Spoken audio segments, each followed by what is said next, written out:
अस्सलाम वालेकुम स्टूडेंट्स, आज हमारा थायराइड हार्मोन डिस्कस करना है और ये पिट्यूटरी एंड थायराइड के चैप्टर का जो है ना ये लास्ट लेक्चर है, लास्ट पार्ट।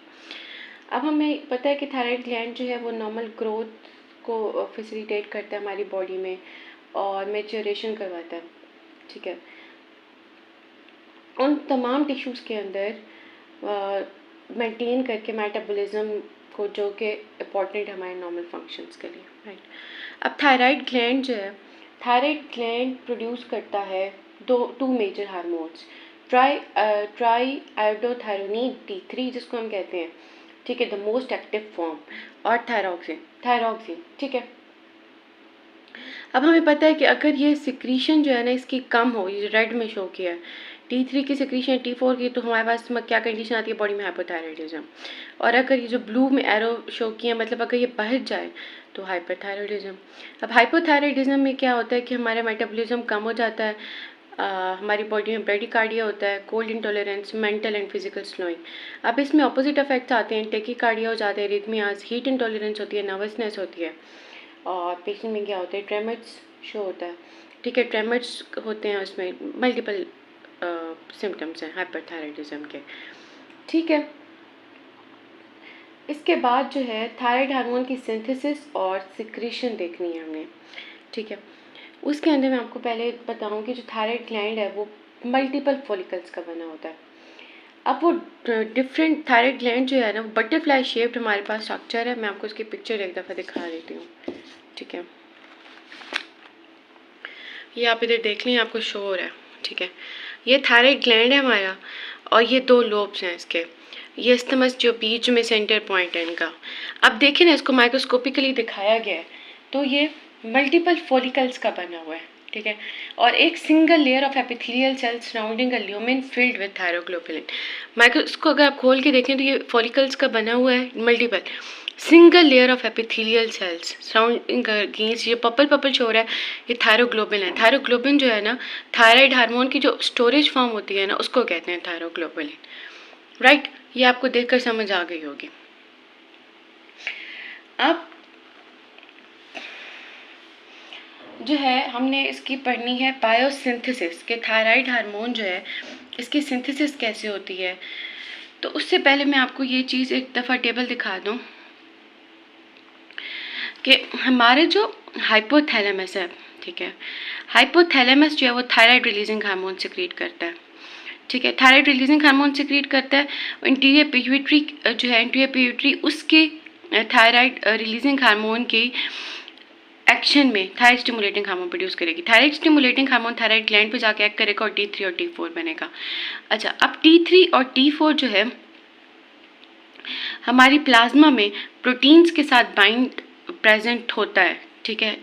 जब तक वो सेल्स में एंटर नहीं होता या टिश्यूज़ में अपना एक्शन नहीं करता, तो वो थायरॉक्सिन बाइंडिंग ग्लोबुलिन हमारे प्लाज्मा में प्रोटीन है, ठीक है, यहाँ पे लिखा हुआ है थायरॉक्सिन बाइंडिंग ग्लोबुलिन, उसके साथ जो है ना ये बाइंड हुआ होता है। थायरॉक्सिन बाइंडिंग ग्लोबुलिन वो प्रोटीन है जो लिवर प्रोड्यूस करता है, ठीक है। बाय द वे प्लाज्मा में T3 और T4 ऐसे एग्जिस्ट नहीं करते, वो इसके साथ बाइंडेड फॉर्म में एग्जिस्ट करेंगे। अब जब वो ज़्यादा हो जाते हैं ना प्लाज्मा में, फ्री फॉर्म में T3 T4, तो नेगेटिव अफेक्ट जाता है। हाइपोथैलेमस जो है ना वो थायराइड रिलीजिंग हार्मोन की सिंथेसिस कम कर देता है, या फिर थायराइड हार्मोन ज़्यादा हो जाए तो थायराइड स्टिमुलेटिंग हार्मोन कम हो जाता है, ठीक है। उसके बाद जो है हमने जो मैंने आपको बताना है वो बायोसिंथेसिस हम पढ़ेंगे थायराइड हार्मोन की। उसके लिए हम ये टेबल देखेंगे और इसको समझेंगे। अब इस टेबल में ये है कि थायराइड स्टिमुलेटिंग जो थायराइड हार्मोन है ना उसकी सिंथेसिस कैसे होती है, इसको आप गौर से देखें।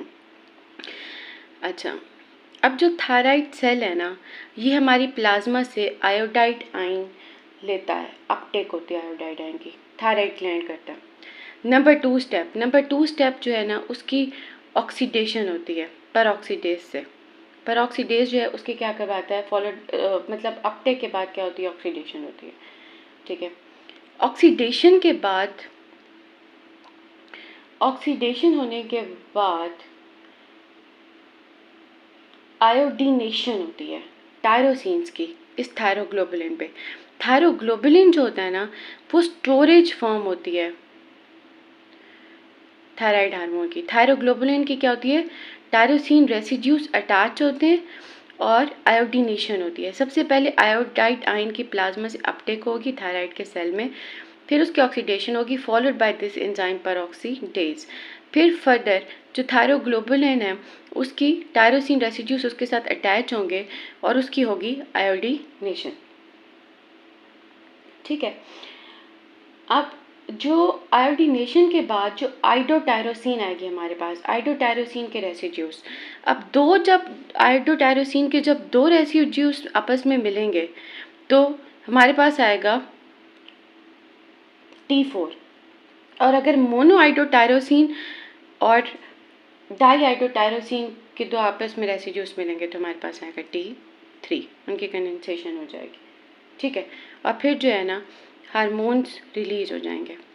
सिंपल, ये इसकी सिंथेसिस थी। फर्दर हम अपने लेक्चर पे वापस आते हैं। हमने देखना है थायराइड हार्मोन का मैकेनिज्म ऑफ एक्शन। अच्छा जी, मैकेनिज्म ऑफ एक्शन समझाने के लिए मैंने सिंपल सी डायग्राम ड्रॉ किया। सिंपल सी डायग्राम ये है कि T3 और T4 अभी भी मैं आपको बताया था प्लाज्मा में कैसे प्रेजेंट होते हैं।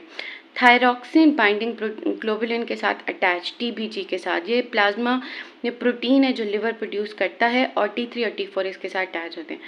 अच्छा, जो हार्मोन्स है ना वो डिसोसिएट होते हैं इसके साथ, इससे TBG से मतलब अलहदा होंगे T3 और T4। ठीक है, थायरॉक्सिन बाइंडिंग ग्लोबुलिन से सेल में एंटर होने से पहले ये इससे डिसोसिएट होंगे, और ये सेल में एंटर होंगे। अब सेल में एंटर होके जो T4 है ना ये एंजाइमेटिकली डीआयोडीनेटेड हो जाता है T3 में। कि सेल में एंटर हो गया, उसके बाद ये न्यूक्लियस में एंटर होगा और कुछ स्पेसिफिक रिसेप्टर्स के साथ बाइंड करेगा। ठीक है, अब रिसेप्टर्स को एक्टिवेट करने के बाद ये RNA बनाएगा, कुछ प्रोटीन्स बनाएगा। ठीक है, मतलब अपना इफेक्ट इसने शो करना है। कुछ प्रोटीन्स बनाएगा जो फर्दर अपना फंक्शन करेंगे। लाइक जैसे ये हार्ट के सेल में एंटर हुए तो हार्ट के सेल में इन्हें टैकीकार्डिया करवाना है। ठीक है, तो ये अपना इफेक्ट शो करेगा। फिर हम इसके बाद थोड़ी सी फार्माकोकाइनेटिक्स देखनी है। फार्माकोकाइनेटिक्स के 3 बहुत इंपॉर्टेंट से पॉइंट हैं।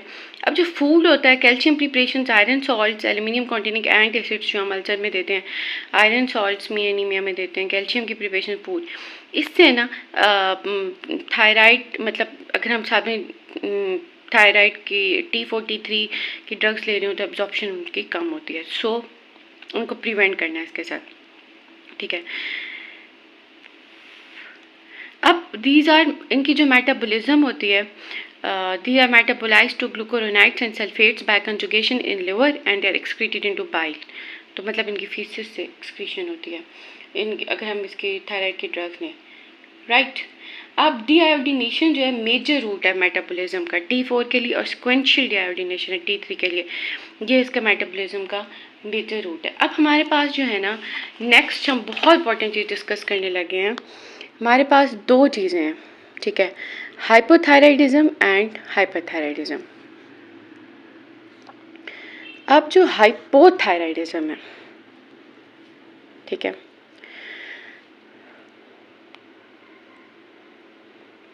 अच्छा, हाइपोथायराइडिज्म जो है ना इसमें जो थायराइड ग्लैंड है उसकी डिस्ट्रक्शन हो जाती है। क्या मतलब T3 और T4 जो है वो कम हो जाता है प्लाज्मा में, ऑफ कोर्स। अब हमें कैसे पता चलता है? इसकी डायग्नोसिस में जो है ना थायराइड स्टिमुलेटिंग हार्मोन का जो लेवल है बढ़ जाता है। क्यों? अभी हमने पढ़ा था, पीछे फ्लो चार्ट में देखा था कि T3 और T4 जब कम होते हैं तो thyroid releasing hormone hypothalamus release करता है और थायराइड स्टिमुलेटिंग हार्मोन रिलीज होता है पाइट्यूटरी पिट्यूटरी, और वो थायराइड ग्लैंड पे जाके एक्ट करता है और T3 और T4 बनता है। अगर थायराइड स्टिमुलेटिंग हार्मोन का लेवल प्लाज्मा में ज़्यादा है, इसका मतलब ये है कि T3 और T4 जो है थायराइड स्टिमुलेटिंग हार्मोन ज़्यादा प्रोड्यूस हो रही है पिट्यूटरी से। इसका मतलब ये है कि T3 और T4 का जो लेवल है वो कम है। ठीक है, ये कम प्रोड्यूस हो रहे हैं। ये जो अब इसके लिए जो है ना, इसको ट्रीट करने के लिए हमारे पास एनालॉग्स हैं थायराइड के। लीवोथायरॉक्सिन T4 का है और लायोथायरोनिन T3 का है, और इन दोनों का जो मिक्सचर है T3/T4 वो लायोट्रिक्स इस नाम से ये मार्केट में अवेलेबल है। अब जो T4 है ना उसकी हाफ लाइफ भी ज़्यादा है और ये बेटर टॉलरेटेड है। सो इसकी हाफ लाइफ ज़्यादा है तो इसकी रोज़ हमें एक ही डोज देनी होती है, ठीक है। और ये जो लायोट्रिक्स अगर हम पेशेंट को एडमिनिस्टर करें T3/T4 इनका इसका कॉम्बिनेशन, तो स्टेडी स्टेट उसके प्लाज्मा में थायराइड हार्मोन की अचीव होती है विद इन 6 to 8 वीक्स। और फिर इसके एडवर्स इफेक्ट्स अगर हम डिस्कस करें तो टॉक्सिसिटी जो है वो कॉज करता है, it is directly related to T4 level. अगर T4 ये लीवोथायरॉक्सिन प्लाज्मा में बढ़ जाएगा तो ऑब्वियसली टॉक्सिसिटी ज़्यादा कॉज करेगा, नर्वसनेस कॉज करता है, टैकीकार्डिया, वही हाइपरथायराइडिज्म वाले सिम्टम्स। जब थायराइड हार्मोन हद से ज़्यादा बढ़ जाएगा तो हाइपरथायराइडिज्म के सिम्टम शो करेगा ना, मेटाबॉलिज्म बढ़ जाएगा, BMR बढ़ जाएगा, मेटाबॉलिज्म बढ़ जाएगा, वेट लॉस होगा, हीट इंटॉलरेंस, ठीक है। इसके काइनेटिक्स क्या है? इसके काइनेटिक्स ये है कि these are metabolized by cytochrome P450 enzymes, ठीक है। और साइटोक्रोम P450 एंजाइम जो है ना फेनिटोइन और रिफेम्पिन और फिनोबार्बिटाल, ये मेटाबॉलिज्म जो है ना थायराइड हार्मोन का भी साथ में बढ़ाते हैं, ठीक है। अब जब ये वाली ड्रग्स और थायराइड हम साथ में देंगे तो इफेक्टिवनेस कम होगी, क्योंकि ये मेटाबॉलिज्म थायराइड का बढ़ा देते हैं, जल्दी कर देते हैं, तो थायराइड हार्मोन की जो इफेक्टिवनेस है कम हो जाएगी। अब है हमारे पास हाइपरथायराइडिज्म एंड हाइपरथायराइडिज्म, जो नेक्स्ट हमारे पास कंडीशन है। अब आपने एक बात याद रखनी है कि जो हाइपरथायराइडिज्म है ना और थायरोटॉक्सिकोसिस में एक डिफरेंस है। अब हाइपरथायराइडिज्म का मतलब भी यही है कि थायराइड हार्मोन एलिवेट हो जाता है, और थायरोटॉक्सिकोसिस का मतलब भी यही है कि जो है वो थायराइड हार्मोन जो है ना प्लाज्मा में भर गया है। बट इन दोनों में एक डिफरेंस इन दोनों टर्म्स में। थायराइड हाइपरथायराइडिज्म में जो मेन रूट कॉज होती है वो थायराइड इटसेल्फ है, राइट। थायराइड हार्मोन ही खुद ही वो ज़्यादा प्रोड्यूस कर रहा है, थायराइड ग्लैंड ही हार्मोन प्रोड्यूस कर रहा है। लेकिन थायरोटॉक्सिकोसिस में आपको रूट कॉज नहीं पता होती, बस थायराइड हार्मोन भर जाता है, और जो उसकी जो कॉज है ना थायराइड हार्मोन बढ़ने की, वो थायराइड ग्लैंड नहीं होती, मतलब उसके अलावा होती है, ठीक है। अब ये इसमें ग्रेव डिजीज़ बताया हुआ है कि जो ग्रेव डिजीज़ है एक ऑटोइम्यून डिजीज़ है जो थायराइड को अफेक्ट करती है, और वो ऑटोइम्यून डिजीज़ है जो हाइपरथायराइडिज्म का सबसे मेन कॉज है। इसमें जो ऑटोइम्यून एंटीबॉडीज़ बन जाती हैं जो कि थायराइड ग्लैंड को खुद ही अफेक्ट करती हैं, ऑटोइम्यून डिजीज़ है ये। अब इसमें थायराइड स्टिमुलेटिंग हार्मोन का लेवल कम हो जाता है ड्यू टू नेगेटिव फीडबैक। अभी हमने पीछे पढ़ा था ना हाइपोथायराइडिज्म में, हाइपोथायराइडिज्म थायराइड स्टिमुलेटिंग हार्मोन का लेवल बढ़ जाता है क्योंकि T3 और T4 प्लाज्मा में कम हो जाता है। अब T3 और T4 प्लाज्मा में बढ़ जाते हैं तो थायराइड स्टिमुलेटिंग हार्मोन का लेवल जो होता है वो कम हो जाता है।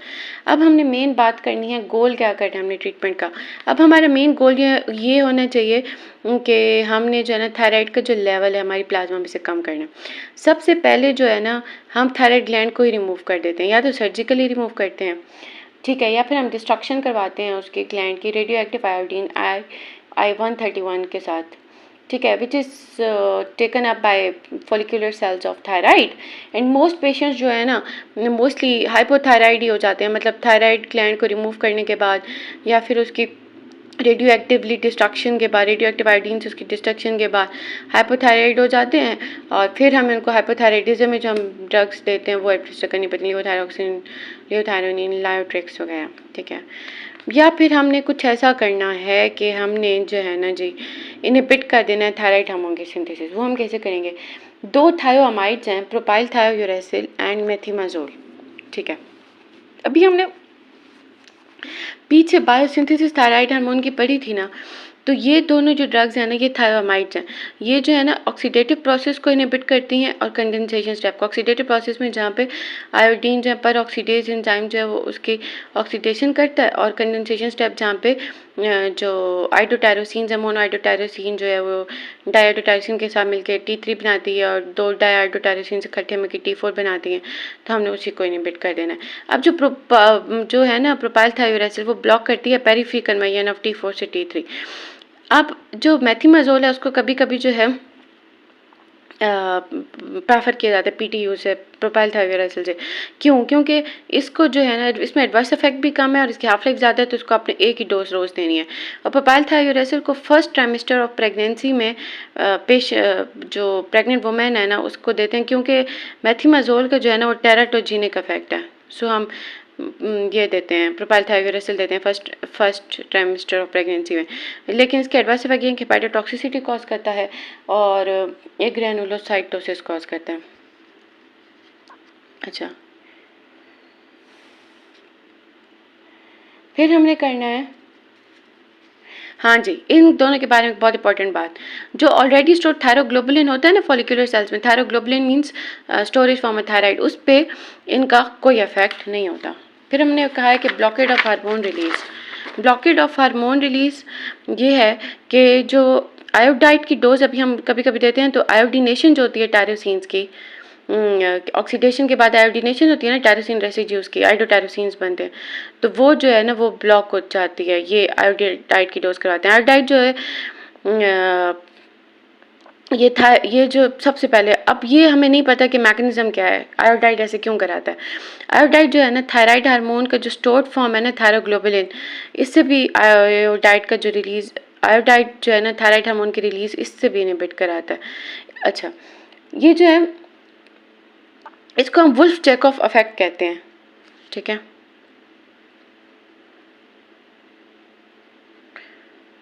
और बिफोर सर्जरी भी हम आयोडाइड पेशेंट को देते हैं, क्यों? क्योंकि वो जो हाइपरथायरिज्म है, क्योंकि जो वस्कुलैरिटी जो है ना, वेसल्स बढ़ जाती हैं थायराइड हार्मोन पे, तो वस्कुलैरिटी जो है उसको कम करता है सर्जरी से पहले, ठीक है। और इसके एडवर्स इफेक्ट में सोर माउथ एंड थ्रॉट का और swelling of tongue at larynx, rash, ulcer, mucous membrane, metallic taste. अब फिर हमारे पास है थायराइड स्टॉर्म। थायराइड स्टॉर्म जो है present extreme symptoms of hyperthyroidism, इसका ये ट्रीटमेंट है। अब हाइपरथायराइडिज्म होना तो सिंपैथेटिक नर्वस सिस्टम जो है ना बहुत ज़्यादा एक्टिवेट हो जाता है, टैकीकार्डिया बहुत ज़्यादा हो जाता है, सिंपैथेटिक नर्वस सिस्टम। अब तो ये सिंपैथेटिक नर्वस सिस्टम के जो सिम्टम्स हैं ना उसको ख़त्म करने के लिए, उनको कम करने के लिए हम बीटा ब्लॉकर देते हैं। तो हार्ट पे जाके चेक करेंगी तो हार्ट रेट भी कम कर देंगी, क्योंकि इसमें हार्ट रेट ज़्यादा हो जाता है, फोर्स ऑफ कंडक्शन कम कर देंगी, एवी कंडक्शन वगैरह कम कर देंगी, ठीक है। तो ये काम कर देंगी जो साइड इफ़ेक्ट्स जो सिंपैथेटिक नर्वस सिस्टम के बढ़ जाते हैं। बाकी हमारे पिट्यूटरी एंड थायराइड जो ख़त्म हो गया, कोई भी क्यूरी है तो आप आराम से पूछ सकते हैं। Thank you so much.